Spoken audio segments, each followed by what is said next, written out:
একটা কথা মনে করে দিতে চাই, ভিক্টোরিয়া হাউসটা বা হাউসের সামনেটা হচ্ছে মমতা ব্যানার্জির পৈতৃক সম্পত্তি নয়, অভিষেক ব্যানার্জির পিসির সম্পত্তি নয়, ওটা কালীঘাটে ব্যানার্জি পরিবারের সম্পত্তি নয়। ভিক্টোরিয়া হাউস বা তার সামনেটা ওটা জনগণের, ভারতবর্ষে দেশের সম্পত্তি।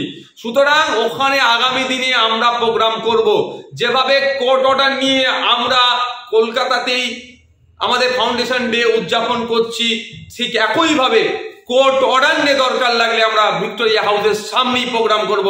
মমতা ব্যানার্জিকে বুঝিয়ে দেবো, অভিষেক ব্যানার্জির পিসিকে বুঝিয়ে দেবো, কালীঘাটের ব্যানার্জি পরিবারকে বুঝিয়ে দেবো এটা আপনাদের পৈতৃক সম্পত্তি নয়, এটা জনগণ তথা দেশের সম্পত্তি। এটা মাথায় রেখে আমরা ওখানে প্রোগ্রাম করব। আমাদের কর্মী সমর্থকদের উদ্দেশ্যে বলছি, হা হতাশার কোনো জায়গা নয়। চড়াই উতরাইয়ের মধ্যে দিয়ে দল এগিয়ে যায়।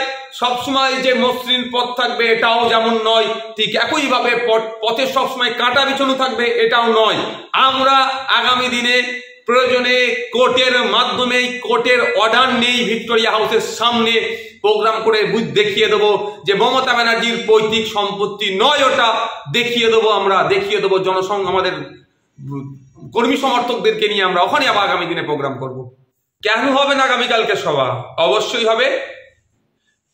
রাজ্য সরকার চেয়েছিল আমাদের সভাটা বন্ধ করে দেওয়ার জন্য, পুলিশকে দিয়ে বন্ধ করার চেষ্টা করেছিল। আমরা কোর্টের দ্বারস্থ হয়েছিলাম, কোর্ট সিঙ্গেল বেঞ্চ যে জায়গাটা দিয়েছিল ডিভিশন বেঞ্চ জায়গাটা চেঞ্জ করে দিয়েছে। হ্যাঁ, একটা লোকাল লিমিটেশন আছে, সেই মান্যতা দিয়ে আমরা প্রোগ্রাম করব। সভা হবে না মানে? হ্যাঁ, আমাদের বুথ থেকে যারা মানুষজন আসার ছিল আমাদেরও খারাপ লাগছে, কিন্তু তাদেরকে আমরা অলরেডি জানিয়ে দিয়েছি যে গাড়িগুলোকে ক্যান্সেল করার কথা বলেছি। ট্রেন যারা বুক করেছিল ট্রেনের টিকিটগুলোকেও ক্যান্সেল করার কথা বলেছি, যে তারা গ্রাসরুট লেভেলে যারা আছেন, বুথের স্তরে যারা আছেন তারা বুথে পতাকা উত্তোলন করবেন।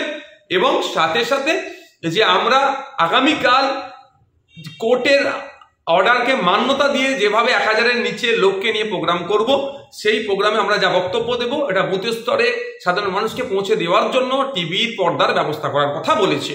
এই 1000 জনের নিচে বা 1000 জন কোর্ট যে অর্ডারটা করেছে আমরা 1000 জনের নিচে রাখার চেষ্টা করবো, 999 জন যাতে না ওভার হয় সেটা আমরা চেষ্টা করছি।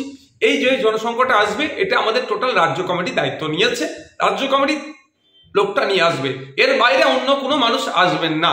কারণ আমরা ইতিমধ্যে একটা প্রতিনিধি কার্ড ছেড়েছিলাম, সেটাকে আমরা বাতিল ঘোষণা করছি, ইনভ্যালিড করে দিয়েছি।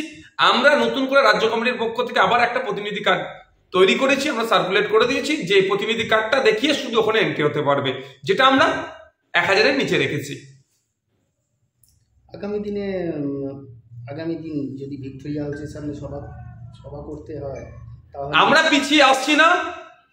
একটা কথা, একটা প্রচার চলছে আর আইএসএফ কি পিছিয়ে আসলো? আমরা পিছিয়ে আসছি না।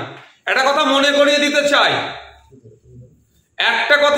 দিতে চাই, ভিক্টোরিয়া হাউসটা বা হাউসের সামনেটা হচ্ছে মমতা ব্যানার্জির পৈতৃক সম্পত্তি নয়, অভিষেক ব্যানার্জির পিসির সম্পত্তি নয়, ওটা কালীঘাটে ব্যানার্জি পরিবারের সম্পত্তি নয়। ভিক্টোরিয়া হাউস বা তার সামনেটা ওটা জনগণের, ভারতবর্ষে দেশের সম্পত্তি। সুতরাং ওখানে আগামী দিনে আমরা প্রোগ্রাম করব। যেভাবে কোর্ট অর্ডার নিয়ে আমরা কলকাতাতেই আমাদের ফাউন্ডেশন ডে উদযাপন করছি, ঠিক একইভাবে কোর্ট অর্ডার নিয়ে দরকার লাগলে আমরা ভিক্টোরিয়া হাউসের সামনেই প্রোগ্রাম করব। মমতা ব্যানার্জিকে বুঝিয়ে দেবো, অভিষেক ব্যানার্জির পিসিকে বুঝিয়ে দেবো, কালীঘাটের ব্যানার্জি পরিবারকে বুঝিয়ে দেবো এটা আপনাদের পৈতৃক সম্পত্তি নয়, এটা জনগণ তথা দেশের সম্পত্তি। এটা মাথায় রেখে আমরা ওখানে প্রোগ্রাম করব। আমাদের কর্মী সমর্থকদের উদ্দেশ্যে বলছি, হা হতাশার কোনো জায়গা নয়। চড়াই উতরাইয়ের মধ্যে দিয়ে দল এগিয়ে যায়। সবসময় যে মসৃণ পথ থাকবে এটাও যেমন নয়, ঠিক একইভাবে পথে সবসময় কাঁটা বিছানো থাকবে এটাও নয়।